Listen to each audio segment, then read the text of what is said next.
Okay, so let's look at centralized, decentralized and fiat currency. So centralized, a single point of control over a network, its money and function, where it goes and how it expands. Single point of control. All roads lead to Rome, so to speak. Everything is dependent on a central bureaucracy and its decision making and the rules it creates, whether by itself or within its own, whether consulting itself or just by decree. A single point of control with a single point of attack.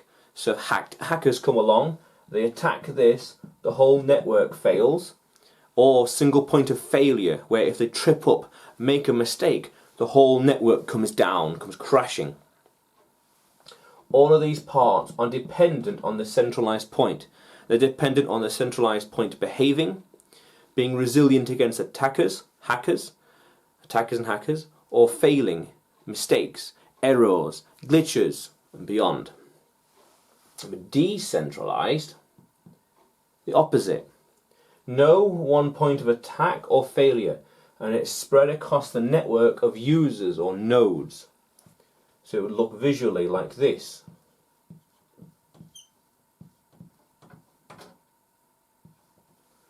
No one point of attack, no one point of failure. If something happens here, the network is still resilient, it still works, still continues.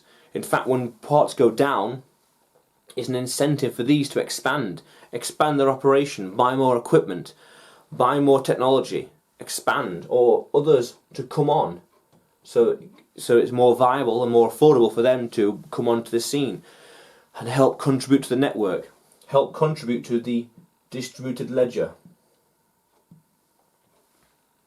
Decentralized. And it's spread. What's called the consensus, where if we want to implement a new software, new technology, all the parts, well, the different coins will have different rules, but the places need to agree.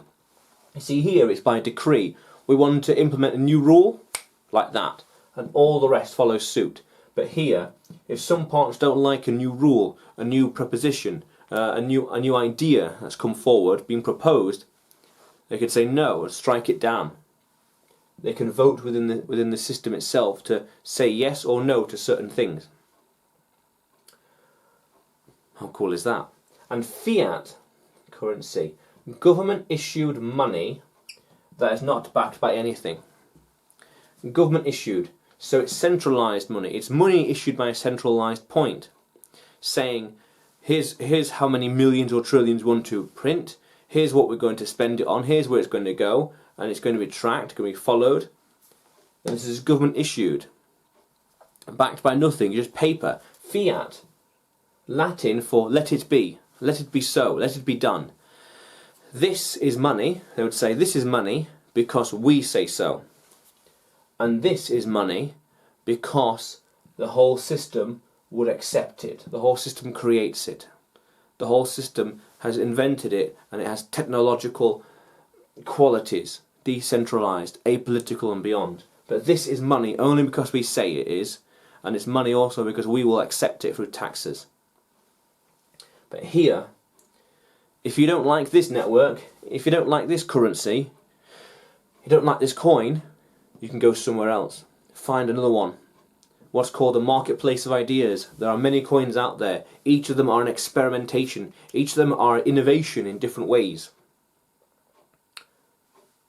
So it's a case of trial and error. How cool is that?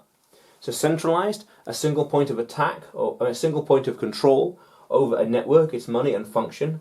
Decentralized, opposite. No one point of attack or failure, and it's spread across the network of users. And fiat money, government issued money, not backed by anything. Whether pounds, dollars, and beyond. How cool is that, language explorers? Let's keep exploring.